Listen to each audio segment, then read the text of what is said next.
तो पहले उदयपुर और फिर अमरावती, और अब सवाल ये उठ जाता है कि आखिर नफरत की ये दीवार गिरेगी कैसे, कौन गिराएगा, और इस दीवार को और ज्यादा ऊंचा करने की कोशिश कौन कर रहा है, इसी पर हम चर्चा कर रहे हैं। एक और खास मेहमान भी हमारे साथ जुड़ गए हैं, हाफिज गुलाम सरवर, इस्लामिक स्कॉलर हमारे साथ जुड़े हुए हैं। बहुत स्वागत है आपका गुलाम सरवर साहब। चलिए शुरुआत में आपसे ही कर लेती हूँ ब्रेक के बाद, क्योंकि यहाँ पर इससे पहले जो चर्चा हुई उसमें तमाम पैनलिस्ट ने अपनी बात रखी, हालांकि शिवम त्यागी अभी रह गए, उनसे मैं बात करती हूँ। लेकिन मुझे ये बताइए, क्योंकि आपसे मैं इसीलिए पूछ रही हूँ, आप एक इस्लामिक स्कॉलर हैं, आपने भी सुना होगा कि इस तरह की नारेबाजियां होती हैं कि जो नबी के खिलाफ बोलेगा उसका सर तन से अलग कर दिया जाएगा। ये सोच आती कहां से और ये पनपती कैसे है? तमाम वीडियोस ऐसे हमने देखे हैं जहां एक हुजूम होता है लोगों का और सब लोग एक ही आवाज में, एक ही उसमें अपने सुर बुलंद करते हैं। सबसे पहले तो मैं ये बताऊं कि कई बार चैनल में मैंने इस बात को रखा है कि सर तन से जुदा वाला जो मामला है, इस पर एक बहस तो होनी ही चाहिए थी, लेकिन मेरे नाम के आगे जो इस्लामिक स्कॉलर या मुस्लिम स्कॉलर लिखते हैं, मेरा अपना एक संगठन है, बार बार मैंने रिक्वेस्ट किया है कि मुझे उसी नाम से दिखाया जाए, क्योंकि आजकल टीवी डिबेट में हम लोग जो कुछ बोलते हैं उसको बड़ी गंभीरता से लोग ले रहे हैं। तो इस्लामिक स्कॉलर एक बड़ा पद है जिसको मैं सुशोभित नहीं कर सकता हूँ। बहरहाल सवाल जो है ये बिल्कुल जायज़ और दुरुस्त है कि भीड़ है, हमारे उलमा हैं, तकरीरें हो रही हैं और उसमें ये नारे लग रहे हैं, तो आखिर क्या इस्लाम में ये नारा है या नहीं है, यही तो असल सवाल है और इस पर बहस होनी चाहिए और बहस से किसी को भागना भी नहीं चाहिए। सवाल अगर कोई भी करता है, पूरे देश में किसी के मन में कोई सवाल आता है इस्लाम के प्रति या मुसलमानों के प्रति, तो आपका कर्तव्य बनता है धार्मिक और सामाजिक कि आप फ्रंट पर आएं और संतोषजनक उत्तर दें। सर तन से जुदा के विषय में मुझे दोनों तरफ से लड़ाई लड़नी पड़ती है, चूंकि दोनों तरफ मिसअंडरस्टैंडिंग, केवल एक तरफ नहीं है। मुस्लिम युवाओं को व्हाट्सएप से, फेसबुक से, सोशल साइट से और तकरीरें, आजकल लोग यूट्यूब पर तकरीर भी खूब सुन रहे हैं लंबी लंबी, वहां ये बता दिया गया है और शायद भारत के 10-20% मुस्लिम नौजवान तो इस बात को मानते ही हैं कि गुस्ताखे नबी की एक ही सजा है, सरतन से जुदा ही होना चाहिए। ये मैं भी मानता हूं, क्योंकि मैं उसी समाज में रहता हूं। वो गद्दार है, रुकिए ना सर, वो देश के गद्दार हैं या नहीं? प्लीज प्लीज नहीं, मैं सिर्फ इतना कह रहा हूं, वो जो बोलते हैं कि नबी आपसे विनती है मेरी, वो देश के गद्दार हैं या नहीं, इतना बताइए। अजय गौतम जी प्लीज। देखिए, आपने कहा ना, गुलाम सरवर साहब, मैंने भी आपसे कहा ना, एक सवाल है, तकरीर नहीं ना। मैं छोटा सा कह रहा हूं, जो 20% आपके हिसाब से युवा मुसलमान ये कहते हैं कि नबी की गुस्ताखी की एक ही सजा, सर तन से जुदा, वो इस देश के गद्दार हैं या नहीं, ये तो बता दीजिए। आप डिबेट को मोड़ना चाह रहे हैं, हम मोड़ना नहीं चाह रहा, मैं मोड़ना नहीं चाह रहा। गद्दार कौन है, वफादार कौन है, वहां भी आ जाऊंगा, आप घबराइए। इंडियन पीनल कोड चलेगा या ये तकरीरों में जो कानून बना है वो चलेगा? कन्हैया लाल को क्यों मारा ये बताइए आप, फिर कन्हैया लाल को क्यों मारा अमरावती में? एक सेकंड में इस बात को रोक रहा हूं, हमारे व्यूअर भी देख रहे हैं। अजय गौतम जी, कन्हैया लाल के हत्यारे के समर्थन में पूरे भारत में कोई खड़ा है? मेरठ के अंदर पकड़े गए आतंकवादी करते हुए। कौन? मेरठ के अंदर पिता ने कोई रैली, कोई जलसा देखा? नहीं, बताइए। मेरठ के अंदर किस मुंह से बोल रहे हैं? हत्या के ऊपर आप लोग पटाखे चला रहे हैं और अदालत के झंडे नाचने वाले, आप बताइए, जयपुर हाईकोर्ट तिरंगा उतारकर भगवा लहराने वाले, शंभूलाल रैगर के समर्थन में जुलूस निकालने वाले, कन्हैया लाल की हत्या पे खुशी मनाने के मेरठ में देश के लोगों ने विरोध किया, उसकी निंदा की, उसकी भर्त्सना की है। एक भी मुस्लिम संगठन, कोई ऐसा अभिषेक नजर नहीं आया जो कह दे कि कहीं से उचित है। तो वो पुराने जो पटाखे चला रहे थे, मैं पर आना चाहता हूँ, आप चाहते नहीं। आपको तो धर्म की राजनीति करने में लाभ है, धर्म की राजनीति, आप समस्या के निराकरण की तरफ नहीं आएंगे, आप समाधान नहीं करेंगे। वो गद्दार है, नफरत की दीवार गिराने की बात हो रही है कि वो गद्दार है। आज एबीपी कह रही है कि आखिर नफरत की दीवार गिरेगी या नहीं गिरेगी, इस पर बहस है। मैं वही लाना चाहता हूँ मेरे बड़े भाई। तो बोलिए ना, गद्दार है जो लोग ऐसी हरकतें कर रहे हैं, वो देश के गद्दार है। बोलिए जो कन्हैया लाल की हत्या के ऊपर पटाखे चला रहे हैं वो गद्दार है। वो है, बिल्कुल है।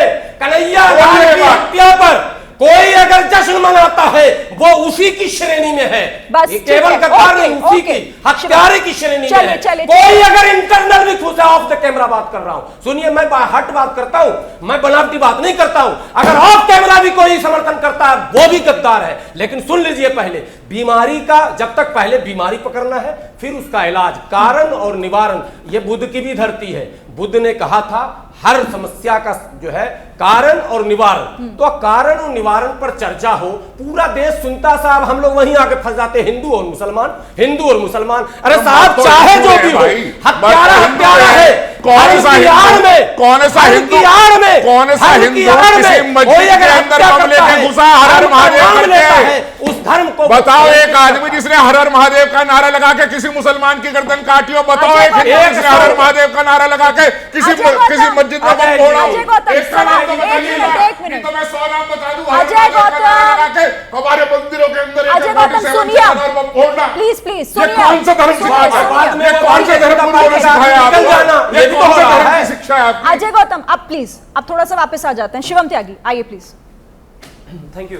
मैं तो सिर्फ इतना कहना चाहूंगा कि विदेशों में जाएंगे, कहेंगे कि कैरोसिन का तेल लगा हुआ है पूरे देश में। अपने देश में एक व्यक्ति किसी के समर्थन में, उसके बेटे ने 8 साल के ने गलती से पोस्ट कर दिया, फिर कुछ लोग जो फेनेटिक्स हैं वो उसको डांटने, गाली देने, उसको धमकाने आए, उन्होंने फोन लेकर उसका वो पोस्ट डिलीट कर दिया कन्हैया का। फिर वही जाकर पुलिस में एफआईआर करा देते हैं। इस बात को बहुत ब्रांड किया जाता है।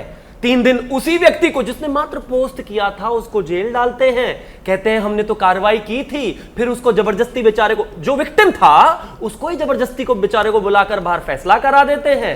सुरक्षा देते नहीं है, इंटेलिजेंस फेल है, फिर उसका गला काट दिया जाता है। और देश में कैरोसिन है। मोदी जी बोले आकर, गृह मंत्री जी बोले आकर, राजस्थान के जो मुख्यमंत्री जो कि गृह मंत्री भी हैं उनकी तो कोई जिम्मेदारी ही नहीं, मोदी जी बोले ना। फिर राजस्थान में क्यों है सर सरकार में? एक बात, महाराष्ट्र में जब अपनी सरकार थी, जब सरकार में थे, सत्ता में थे, मलाई खा रहे थे, वो कहते थे कि वो उसको तो लूटने की वजह से कर रहे थे, कोयले को लूटना चाहते थे, इस वजह से उसका गला काट दिया। लगातार इसी बात को करते गए। उसी का बेटा 2 सेकंड बाद पीछे भागकर आया, जिसकी जेब में 40,000 रुपए थे, उसको नहीं लूटा, कवर करने में लगे रहे। जब पता चला कि ये भी धार्मिक हत्या है तो मोदी जी ने कैरोसिन लगाया है ना इस देश में, इस वजह से आग लग रही है। इसको भी छोड़ दीजिए। 2013 में एक आदमी पाकिस्तान से ट्रेनिंग लेके आया था, उसकी बाइक का नंबर जिसके लिए उसने 3,000 रुपए दिए 2611 है, उसने अब गला काटा कन्हैया लाल का। लेकिन मोदी जी ने नफरत फैलाई है ना, 13 में मोदी जी तो थे। कमाल की बात यह है, जब राज्य सरकारें इतनी निठल्ली हो जाएं और जिम्मेदारी बस एक ही जगह मरने लगे तो ऐसा होगा। लॉ एंड ऑर्डर की व्यवस्था अगर शेड्यूल 7 के तहत संविधान कहता है कि राज्य की है तो राज्य की है, जिम्मेदारी लीजिए, चीजों को आगे लेकर जाइए। और एक बात बहुत साफ है, मैं बड़ा क्लियर कह देना चाहता हूं, मैं कहता हूं कि किसी के धर्म का अपमान करने का किसी का कोई अधिकार नहीं है, कभी नहीं करना चाहिए, ना बर्दाश्त होना चाहिए। लेकिन अगर किसी ने कुछ ऐसा कहा, उसके लिए मेरे देश में कोर्ट कानून सब कुछ है, गला काट देना कोई जस्टिफाइड नहीं है। गुलाम सरवर साहब मेरे बराबर में खड़े हैं, अगर मुझे इनकी किसी बात को पसंद नहीं है, आलोक जी का नहीं, तो मैं इनके नीचे बम थोड़ी ना लगा दूंगा या गला थोड़ी ना काट दूंगा। बताइए, ठीक है कानून है, मुझे नहीं समझ में आ रही इनकी बात, मेरा और इनका व्यू पॉइंट बिल्कुल अलग है, स्टिल जस्टिफिकेशन नहीं। और ये क्यों हुआ?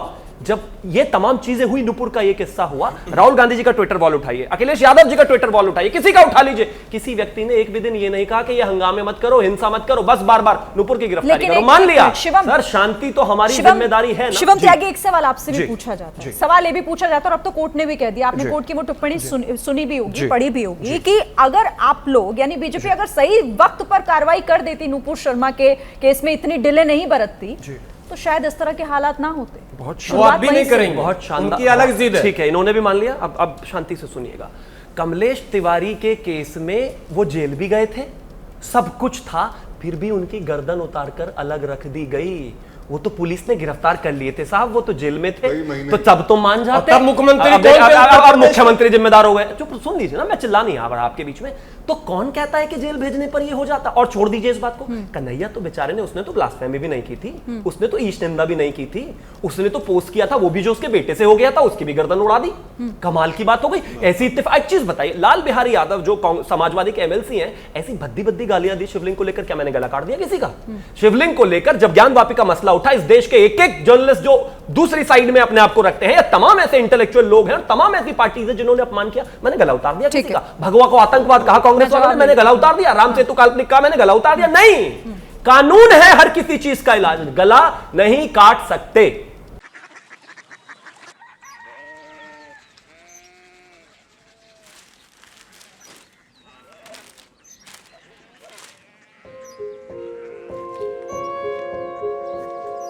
बाबा बाबा कोरिया सिटी জানি না।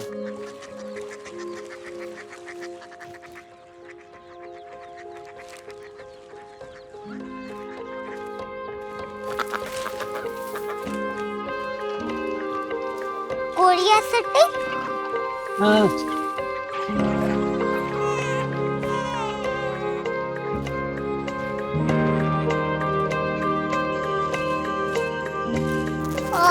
कोरिया सिटी कहाँ पे है? शहर अंग्रेजी लगे हैं।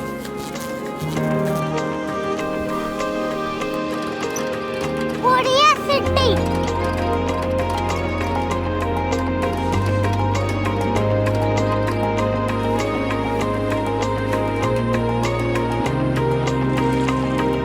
वो बहुत दूर है।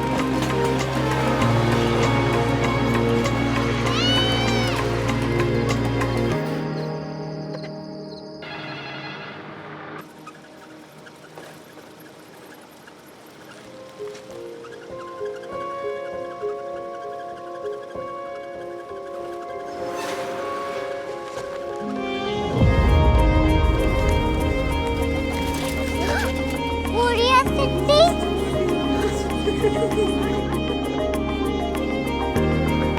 दुनिया को नहीं, कुछ लोग बड़े होते हैं। कोरिया सिटी कहाँ है? प्रोफेसर साहब को पता होगा। हो, ये छोटा वाला ग्लोब लगता है और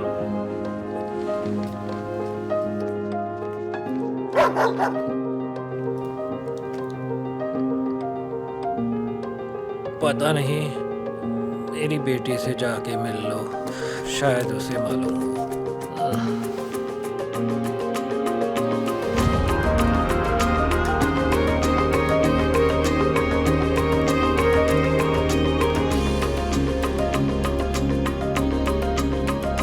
हाय, बाबा ने भेजा है। Come here. Korea city Korea city नहीं, क्यूरियोसिटी। वो क्या? That's what brought you here. जो तुम्हें यहाँ तक ले आया। क्यूरियोसिटी